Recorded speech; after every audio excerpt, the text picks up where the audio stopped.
Chapter number 3 का अगला topic आता है आवेशों के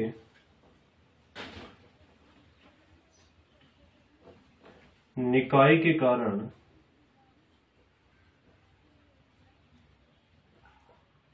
विद्युत विभव।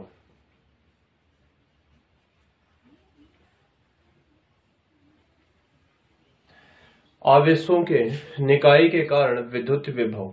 और इससे पिछले टॉपिक में हमने निकाला था बिंदु आवेश के कारण विद्युत विभव, यानी कि ये कोई अपना एक बिंदु आवेश था Q1 और यहाँ पर कोई बिंदु था P। इस बिंदु आवेश के कारण बिंदु P पर हमने विभव निकाल लिया था V = KQ/R। यह तो सिर्फ कब था जब हमारे पास में सिर्फ एक ही बिंदु आवेश दिया गया हो, लेकिन यदि आवेशों का निकाय हो तो बिंदु P के ऊपर विद्युत विभव क्या आएगा उसकी हमें गणना करनी है। तो आपको यह फॉर्मूला पता होना चाहिए, बिंदु आवेश के कारण विद्युत विभव का V = KQ/R होता है।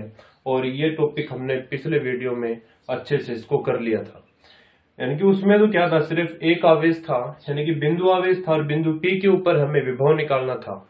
लेकिन अब जो टॉपिक है वो क्या है, आवेशों का निकाय है, बहुत सारे आवेश हैं, तो बिंदु P के ऊपर विभव वो क्या आएगा।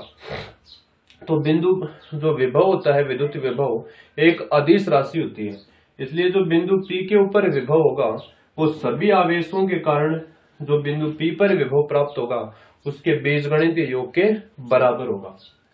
यानी कि कहने का मतलब ये है कि बिंदु आवेश के कारण विभव अपना आया था V = KQ/R। ये अपने पास विभव आया था, यानी कि जब सिर्फ बिंदु आवेश था। लेकिन अब क्या है कि आवेशों के निकाय है, यानी कि हम ये मान लेते हैं यहां पर है बिंदु P, यहां पर बिंदु P है और ये आवेश है R1 दूरी पर Q1। तो Q1 के कारण बिंदु P पर विभव निकालेंगे। इसी प्रकार हम और आवेश मान सकते हैं, ये आवेश है Q2 जो बिंदु P की दूरी कितनी है R2। एक आवेश ये मान लेते हैं Q3 और बिंदु जो P की दूरी है वो है R3। और एक आवेश हम ये मान लेते हैं Qn और जो बिंदु P से दूरी है वो क्या है Rn है। तो बिंदु P पर जो कुल विभव होगा वो सभी आवेशों के कारण बिंदु P पर जो विभव होगा, सभी आवेश के कारण बिंदु P पर विभव के सदिश योग के बराबर होगा। यानी कि Q1 के कारण बिंदु P पर विभव निकालेंगे, Q2 के कारण बिंदु P पर विभव और Q3 के कारण बिंदु P पर विभव और Q1 के कारण बिंदु P पर विभव, और सभी को अगर जोड़ देंगे तो बिंदु P के ऊपर हमें कुल विभव प्राप्त हो जाएगा। तो आपको वो फॉर्मूला पता होना चाहिए, बिंदु आवेश के कारण विद्युत विभव का V = KQ/R होता है। तो बिंदु P के ऊपर जो विभव होगा वो सभी विभवों के V1 + V2 + V3 और Vn। इसको हम लिख देते हैं समीकरण नंबर 1। यानी कि ये तो है Q1 आवेश के कारण बिंदु P पर विभव, यह है Q2 आवेश के कारण बिंदु P पर विभव, यह है Q3 आवेश के कारण बिंदु P पर विभव और यह है Q1 आवेश के कारण बिंदु P पर विभव। तो सबसे पहले हम निकालेंगे Q1 आवेश के कारण बिंदु P के ऊपर विभव। Q1 आवेश के कारण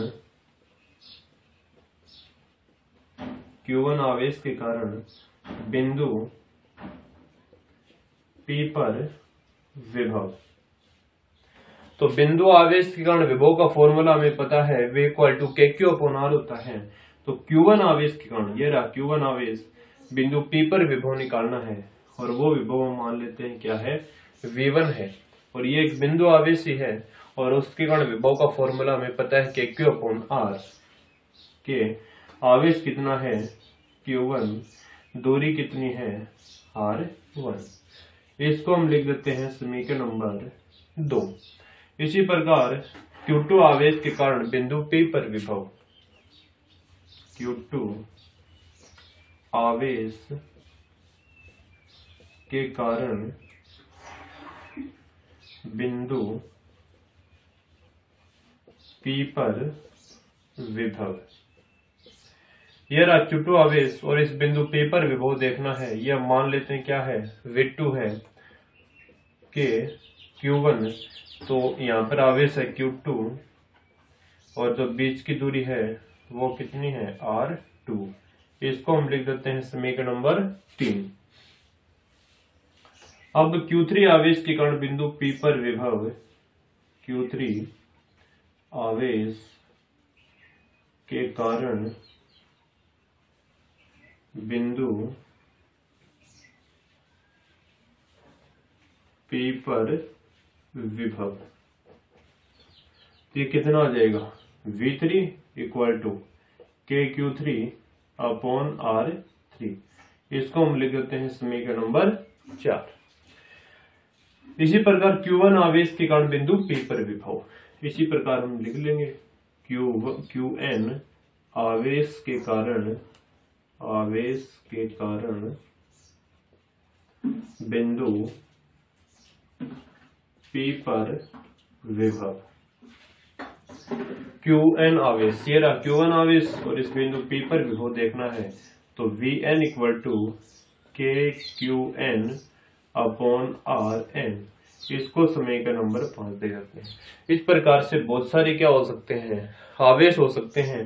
अगर Q4 होता तो यहाँ पर V4 equal to KQ4 upon R4 आ जाता। इस प्रकार से बहुत सारे अगर आवेश हो सकते हैं, तो जो बिंदु P के ऊपर कुल विभव होगा वो सभी आवेशों के, जो सभी विद्युत विभवों के बीजगणित योग के बराबर होगा। अब अपने पास V1 का मान भी है, V2 का है, V3 का है और Vn का मान है, तो सारे के सारे मान हम समीकरण नंबर 1 में रखते हैं, तो हमारे पास बिंदु P के ऊपर कुल विभव वो आ जाएगा। यानी कि समीकरण 2, 3, 4 व 5 का मान 1 में रखने पर तो यह है V इक्वल टू, और बिंदु P के ऊपर देख रहे हैं तो यहाँ पर आप P लिख सकते हो, यहाँ पर भी P लिख दो।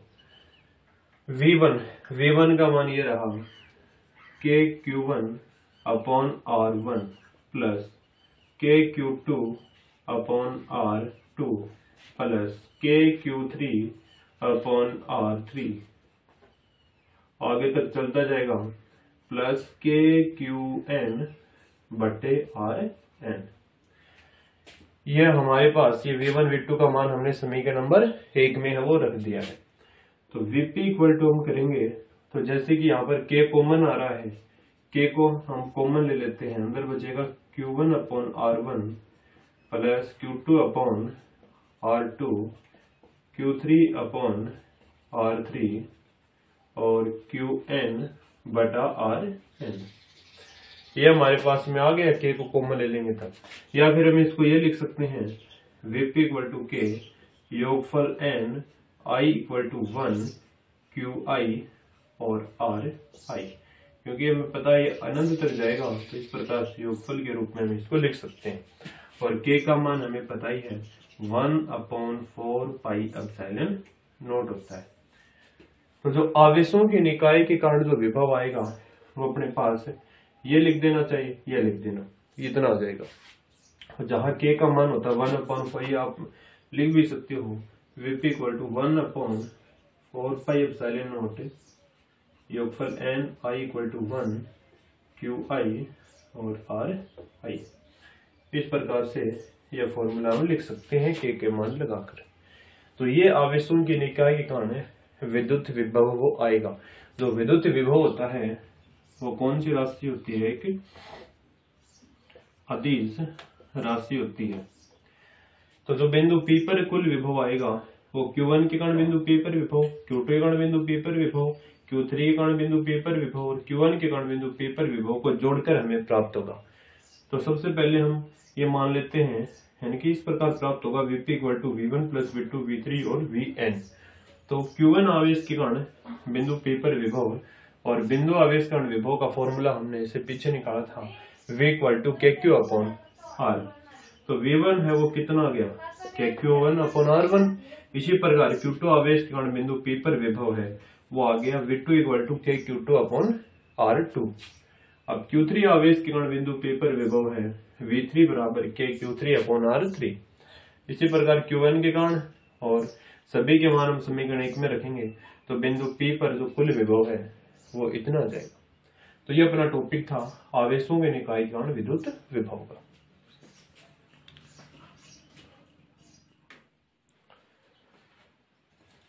चैप्टर नंबर 3 में अपना टॉपिक अगला आता है, वो आता है विद्युत द्विध्रुव के कारण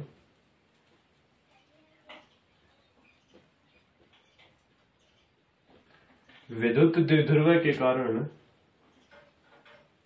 विद्युत विभव ज्ञात करना। विद्युत द्विध्रुव के कारण विद्युत विभव हमें निकालना है और इस चैप्टर का इंपॉर्टेंट टॉपिक है ये रहने वाला है। तो विद्युत द्विध्रुव के कारण हमें विद्युत विभव है वो ज्ञात करना है। तो देखना हम विद्युत द्विध्रुव के कारण विद्युत विभव की गणना है वो किस प्रकार से करेंगे। सबसे पहले हमारे पास में एक ये विद्युत द्विध्रुव है, ये अपना पास एक विद्युत द्विध्रुव है, इसको हम नाम दे देते हैं A और इसको हम नाम दे देते हैं B। बिंदु A के ऊपर, ये बिंदु A है, बिंदु A के ऊपर प्लस Q आवेश स्थित है, जबकि बिंदु B के ऊपर माइनस Q आवेश स्थित है। ये द्विध्रुव का केंद्र है O और द्विध्रुव के बीच की दूरी हमें पता है 2a होती है, तो A तो ये हो जाएगी और A दूरी ये हो जाएगी। हो गई। विद्युत विभव हमें ज्ञात करना है, कोई भी बिंदु मान सकते हैं। यहां पर हमने एक बिंदु मान लिया है, बिंदु P है, जो ना ही तो इसके x के ऊपर है और ना ही इसके निरक्ष के ऊपर स्थित है। तो बिंदु P है, कहीं पर हवा में कोई भी स्थित बिंदु P है और इस बिंदु P के ऊपर हमें विद्युत विभव की गणना करनी है। ये बिंदु ना तो इस द्विध्रुव के x के ऊपर है और ना ही ये निरक्ष के ऊपर है। अगर x के ऊपर होता तो ये बिंदु इस रेखा के ऊपर कहीं पर भी स्थित होता, निरक्ष पर स्थित होता तो इसके लंबवत रेखा के ऊपर बिंदु P स्थित होता। यानी कि बिंदु P यहाँ पर है, जो ना तो इसके x के ऊपर स्थित है और ना इसके निरक्ष पर। अब जो इस द्विध्रुव केंद्र O है, O से और ये बिंदु P है, ये r दूरी के ऊपर स्थित है। लेकिन इस r दूरी का हमें कुछ नहीं करना है, हमें पता होना चाहिए कि जो प्लस Q आवेश है वो बिंदु P से कितनी दूरी पर है और माइनस Q आवेश बिंदु P से कितनी दूरी पर है। तो प्लस Q आवेश के कारण जो प्लस Q आवेश है वो बिंदु P की दूरी ये मान लेते हैं हम R1 है और माइनस Q आवेश के कारण जो बिंदु P की दूरी है वो हम मान लेते हैं R2 है और ये जो कोण है ये मान लेते हैं कोण थीटा है। तो अब हमें क्या करना है, प्लस Q आवेश के कारण बिंदु P के ऊपर विभव देखना है और माइनस Q आवेश के कारण बिंदु P के ऊपर विभव देखना है। और विभव जो भी आएगा उन दोनों विभव को हम जोड़ के बिंदु P के ऊपर परिणामी विद्युत विभव का मान है वो आ जाएगा।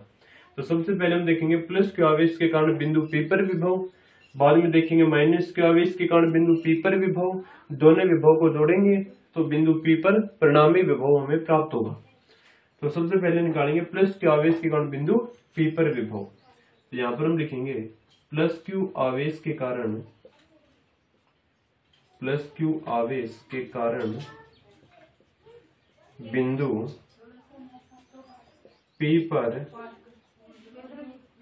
विभव। ये रहा प्लस Q आवेश, ये रहा बिंदु P।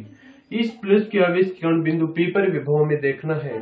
तो हमने इससे पिछले वीडियो में हमने निकाल लिया था कि बिंदु आवेश के कारण विभव कितना होता है, V equal to KQ upon R। तो V यहाँ पर प्लस Q आवेश है तो K plus Q upon R, यानी कि दूरी कितनी है R1। इसको हम लिखेंगे समीकरण नंबर 1। इसी प्रकार माइनस Q आवेश के कारण बिंदु P पर विभव, तो यहाँ पर लिखेंगे माइनस Q आवेश के कारण बिंदु P पर विभव, बिंदु P पर विभव वो आ जाएगा V minus Q equal to K minus Q upon R2। इसको हमने समीकरण नंबर दे दिया 2। अगर बिंदु P पर हमें कुल विभव निकालना हो तो समीकरण 1 व समीकरण 2 को क्या करेंगे, दोनों को ऐड कर देंगे, तो बिंदु P के ऊपर हमें परिणामी विभव प्राप्त हो जाएगा। लेकिन उसके लिए हमें R1 और R2 का मान है वो निकालना होगा। तो अब हम जो करेंगे वो करेंगे, ये R1 और R2 का मान निकालेंगे, और जो भी R1 और R2 का मान आएगा वो समीकरण 1 व 2 में रखेंगे और दोनों समीकरणों को हम जोड़ देंगे, तो बिंदु P के ऊपर परिणामी विभव वो प्राप्त हो जाएगा। अब हम जो कैलकुलेशन करेंगे वो करेंगे R1 और R2 निकालने के लिए। अब हम निकालेंगे R1 और R2, यानी कि प्लस के आवेश से बिंदु P की दूरी R1 की गणना करेंगे और माइनस के आवेश के कारण बिंदु P की जो दूरी R2 है उसकी गणना करेंगे, और जो भी R1 और R2 का मान आएगा वो हम समीकरण 1 व 2 में रखेंगे, दोनों समीकरणों को जोड़ेंगे और बिंदु P के ऊपर परिणामी विभव आ जाएगा।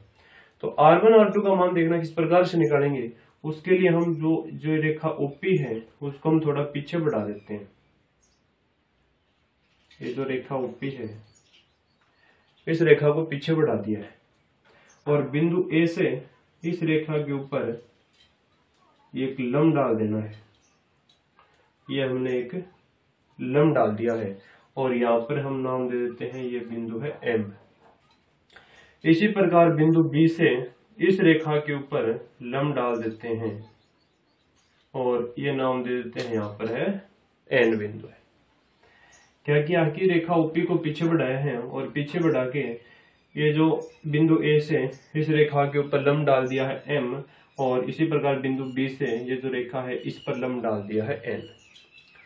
और हमें निकालना है R1 और R2 का मान। ये दोनों R1 R2 के मान हमें निकालने हैं। जो भी मान आएंगे वो हम इस समीकरण में रखेंगे और दोनों को जोड़ेंगे तो कुल विभव वो हमें प्राप्त हो जाएगा। अब उससे पहले आपको एक चीज और याद रखनी है, जैसे कि हमारे पास ये कोई दो रेखाएं इस प्रकार से हैं, इस प्रकार से कोई रेखाएं हमारे पास में, और ये कोण हो सूक्ष्म, ये कोण हो बहुत ही छोटे कोण हो। तो अगर हम ये जो बड़े वाली रेखा है, बड़ी वाली रेखा पर इस छोटी वाली रेखा के द्वारा अगर हम लंब डालेंगे तो ये रेखा और ये रेखा आपस में क्या होंगी, बराबर होंगी। इसी प्रकार जैसे कि ये बड़े वाली रेखा है, इस छोटे वाली रेखा के द्वारा अगर इस पर हम लंब डालेंगे तो ये रेखा और ये रेखा आपस में क्या होंगी, बराबर होंगी। जबकि कोण क्या होना चाहिए स्थिति में, इस स्थिति में कोण छोटा होना चाहिए। अगर कोण छोटा है तो ये रेखा और ये रेखा, यानी कि ये छोटी रेखा है और ये बड़ी रेखा है, इस छोटी रेखा के द्वारा अगर हम इस पर लंब डालेंगे तो ये रेखा और ये रेखा क्या होंगे, आपस में बराबर होंगी। जबकि ये कोण क्या होना चाहिए, छोटा होना चाहिए। अगर कोण बड़ा है तो वहां पर हम पाइथागोरस प्रमेय लगाएंगे, अगर यदि कोण छोटा है तो वहां पर हमें ये पता होना चाहिए कि ये कोण और ये कोण आपस में दोनों हो जाएंगे बराबर, ये कोण हो जाएंगे बराबर।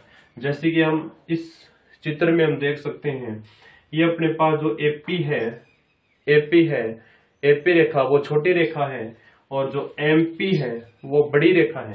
तो जैसे हमने इस एपी के एक से बिंदु एम पर लंब डाला है तो एपी और एमपी क्या हो जाएंगे, आपस में बराबर हो जाएंगे। कहने का मतलब ये है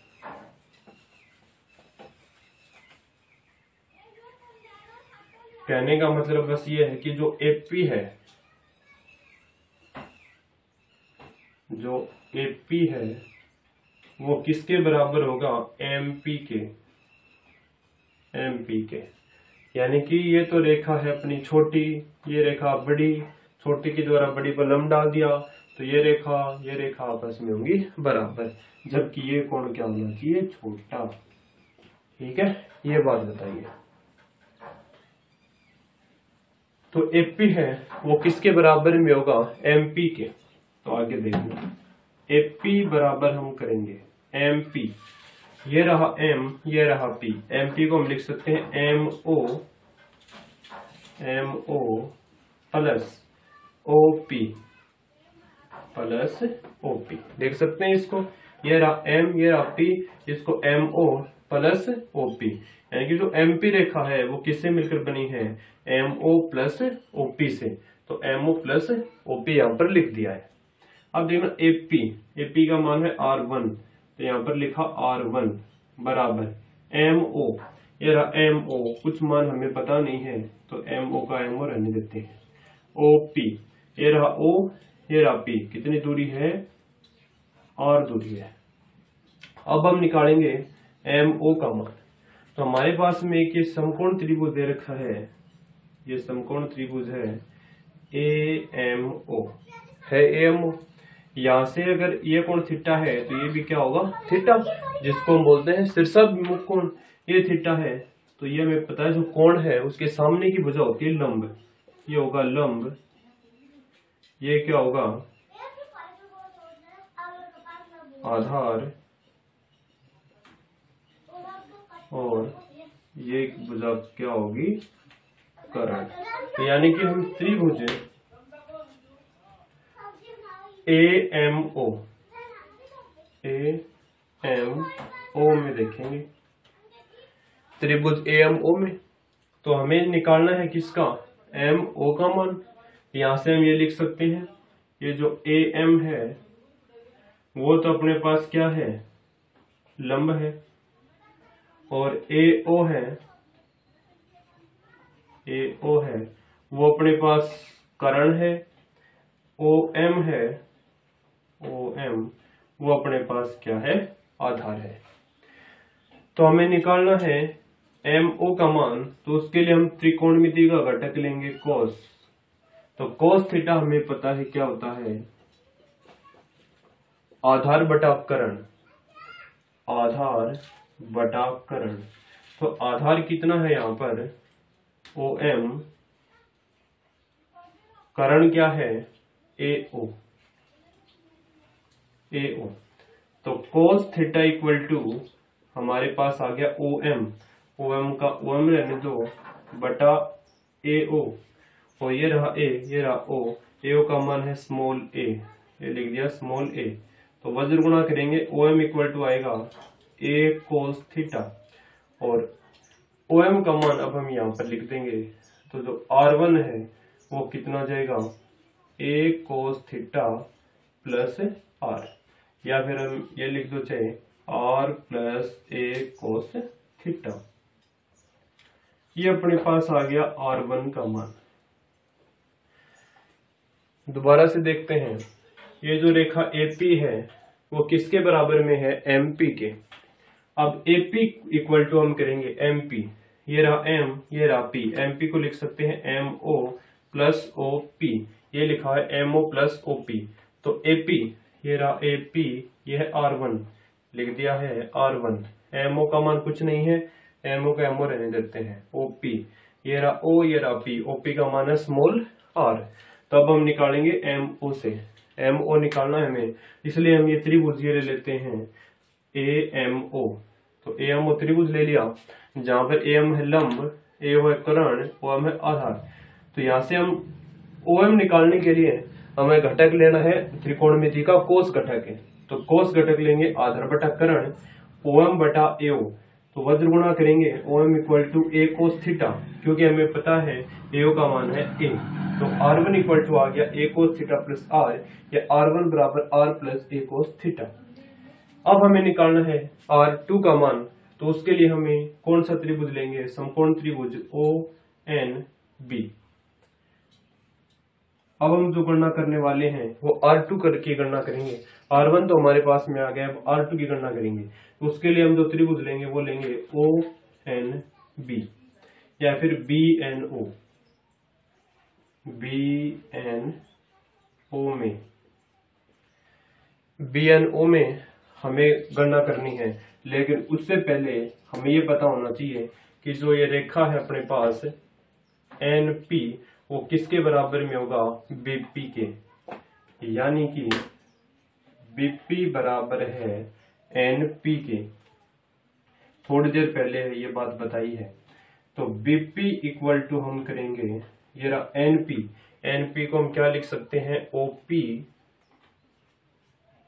माइनस ओ एन लिख सकते हैं, क्योंकि हमें पता है इस प्रकार से रेखा है। ये तो है, यहाँ पर बिंदु ओ है, यहाँ पर बिंदु एन और यहाँ पर बिंदु है पी। हमें लिखना है एन पी को। तो ये जो रेखा कंप्लीट रेखा है ओ पी, ये किससे मिलकर बनी है? O N plus N P से मिलकर बनी है। हमें निकालना है एन पी। यहाँ से एन पी का मान हम निकालेंगे तो कितना आएगा? O P minus O N. ये लिखा है O P minus O N. अब देखना बीपी, ये रहा बी, ये रहा पी, बीपी है R2, तो यहां पर लिखेंगे R2 इक्वल टू OP। ये रहा O, ये रहा P, OP का मान है R माइनस ओ एन। अब हमें क्या निकालना है? जैसे कि इस त्रिभुज में, जैसे कि इस समीकरण मैंने MO निकाला था, वैसे ही हमें निकालना है ON। त्रिभुज कौन सा काम में लेंगे? BNO से।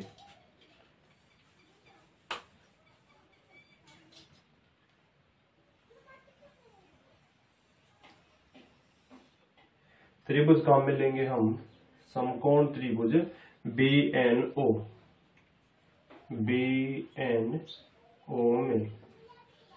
BNO में हम देख सकते हैं ये जो कोण के सामने की भुजा क्या होगी? लंब होती है। तो ये जो कोण है इसके सामने की भुजा लंब होगी BN।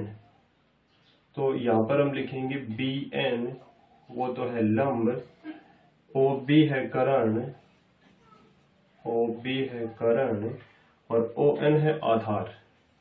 ON है आधार। तो वही हमें संबंध देखना है त्रिकोणमिति का कोस में। तो कोस हमें पता है आधार बटा कर्ण। आधार यहाँ पर है ON और कर्ण कितना है? OB। हमें निकालना क्या है? ON का मान निकालना है। तो ON बराबर हम करेंगे तो अपने पास आएगा OB कोस थीटा। तो ON इक्वल टू OB, ये रहा O, ये रहा B, small a cos theta. ये ON का मान आ गया है और इस ON का मान हम रख देते हैं यहाँ पर। तो जो R2 है वो अपने पास कितना आएगा? R माइनस ON यानी कि a कोस थीटा।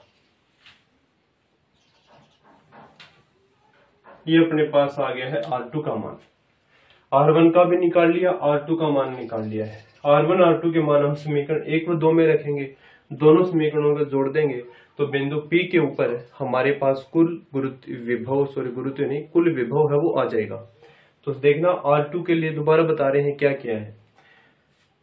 ये जो अपने पास ये कोण छोटे हो तो अभी थोड़ी देर पहले बताई है, जो लंब डालेंगे वो भुजा और जो बड़े वाली भुजा आपस में हो जाएंगी बराबर। तो जो BP है, ये रहा BP, वो किसके बराबर में हो जाएगा? ये भुजा और ये भुजा आपस में हो जाएंगी बराबर, क्योंकि हमारे पास ये बड़ी रेखा है, ये छोटी है, इसके ऊपर लंब डाला है तो ये रेखा आपस में होगी बराबर। थोड़ी देर पहले बताया था। तो BP इक्वल टू आ गया है NP।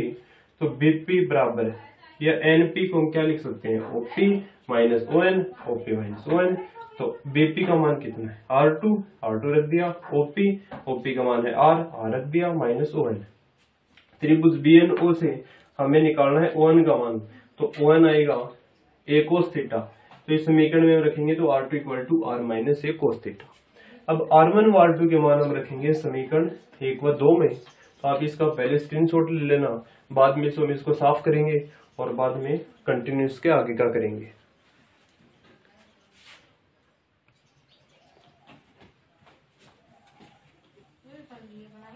R1 और R2 के मान, R1 का मान है R plus a cos theta, R2 का मान आ गया है R minus a cos theta.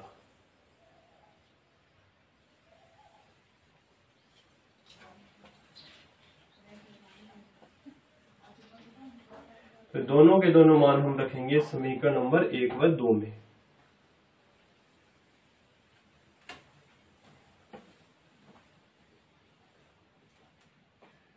यानी कि अपने पास R1 का मान है वो आया है R plus a cos theta और R2 का मान आया है R minus a cos theta. ये जो R1 R2 है दोनों मान हम रखेंगे समीकरण 1 व 2 में। सबसे पहले हम समीकरण 1 में रख देते हैं। तो V प्लस Q बराबर K प्लस Q बटे R1। R1 का मान है R plus A cos theta, R plus A cos theta.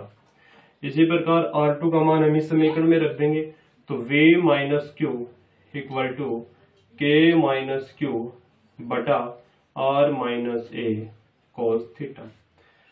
दोनों के दोनों मान R1 R2 के मान समीकरण 1 व 2 में रख दिए हैं और बिंदु P पर हमें कुल विभव निकालना है, तो दोनों को हम जोड़ देते हैं। बिंदु P पर कुल विभव,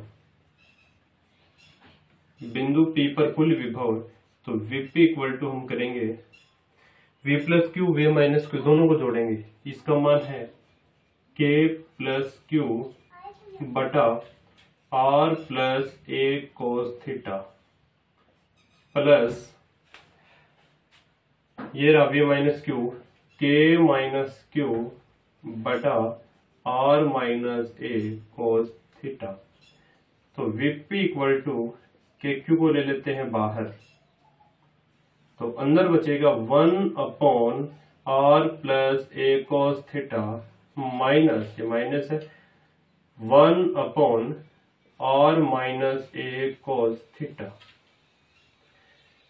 ये हमने के क्यू को बाहर ले लिया, कॉमन ले लिया, तो Vp इक्वल टू हम करेंगे, ये है के क्यू, इसका लघुत्तम आ गया R plus A cos theta और R minus A cos theta. तो ऊपर बचेगा, यहाँ पर R प्लस कोस थीटा है, R प्लस कोस थीटा, क्या बचेगा R minus A cos theta, minus है ही, R माइनस A, यहाँ पर बचेगा R plus A cos theta. ये बच गया। अब इसको आगे करते हैं।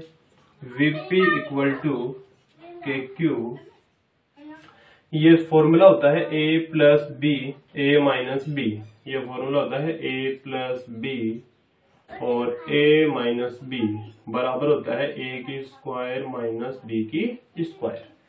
तो a की स्क्वायर यानी कि r की स्क्वायर माइनस b की स्क्वायर यानी कि a की स्क्वायर कोस की स्क्वायर थीटा। आगे देखना, ऊपर है r minus a cos theta minus r, कोस से घटाएंगे प्लस की जगह माइनस a कोस थीटा। अब ये r से यार हो गया है कैंसिल। अब आगे देखना,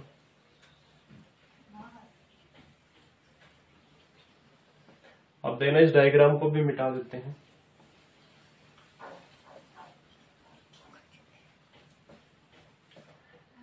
तो Vp इक्वल टू हम करेंगे तो अपने पास आएगा के क्यू माइनस का a कोस थीटा माइनस का a कोस थीटा, तो ये बच गया माइनस का 2a कोस थीटा बटे r की स्क्वायर माइनस a की स्क्वायर कोस की स्क्वायर थीटा। इतना आ गया है। अब देखना Vp equal to Q, minus बाहर ले लेते हैं, Q इंटू में 2a कोस थीटा अपॉन, देखना k को माइनस है बाहर ले लिया, ये k है k, Q इंटू 2a कोष्टक के अंदर लिख लिया है कोस थीटा।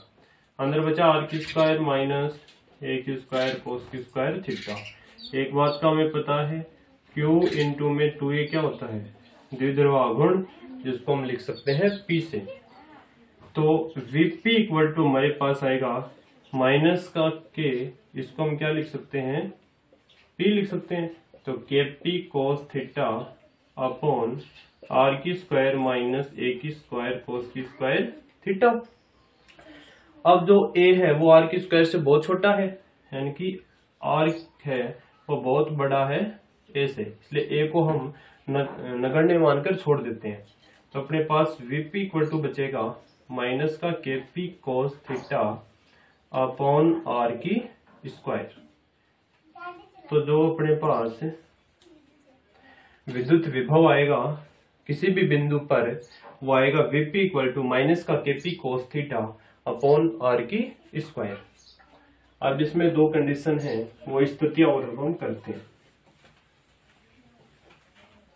यानी कि अपने पास वैल्यू आ गई है वीपी इक्वल टू माइनस का KP cos theta upon R की स्क्वायर।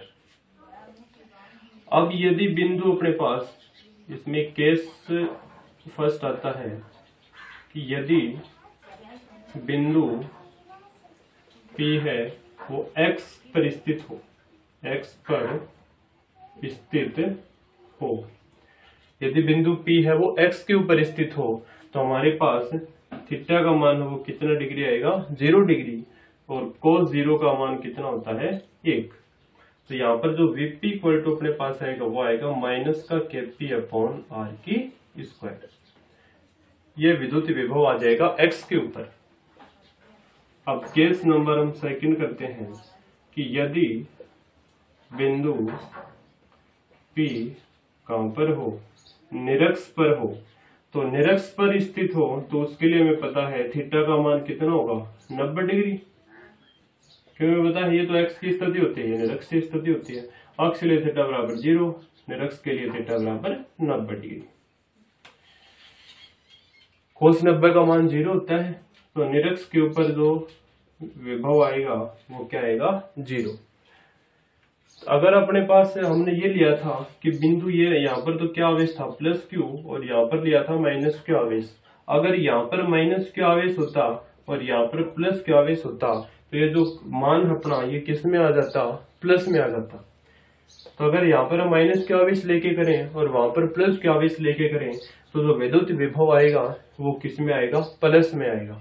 लेकिन हमने यहाँ पर प्लस क्यू लिया है, यहाँ पर माइनस क्यू लिया है, इसलिए विभव माइनस में। अगर यहाँ पर माइनस हो, यहाँ पर प्लस हो तो विभव आएगा प्लस में, और जबकि हमने इस कंडीशन में क्या है, इसलिए विभव क्या आया है, माइनस में आया है। तो अपने पास ये टॉपिक था विद्युत द्विध्रुव के कारण विद्युत विभव ज्ञात करना। यानी कि कहीं पर भी कोई बिंदु है, हवा में कोई बिंदु P था, ये ना तो इसके x के ऊपर है और ना निरक्ष के ऊपर है, तो इस बिंदु के ऊपर हमने विद्युत विभव की गणना की है। और यहाँ पर हमने कोई बिंदु, इसका केंद्र O था, यहाँ पर लंब डाला था M, यहाँ पर डाला था N। तो इस प्रकार से हमने टॉपिक अपना कंप्लीट कर लिया है। निरक्ष के ऊपर है वो तो आएगा 0, x के ऊपर आएगा माइनस का केपी अपॉन आर की स्क्वायर।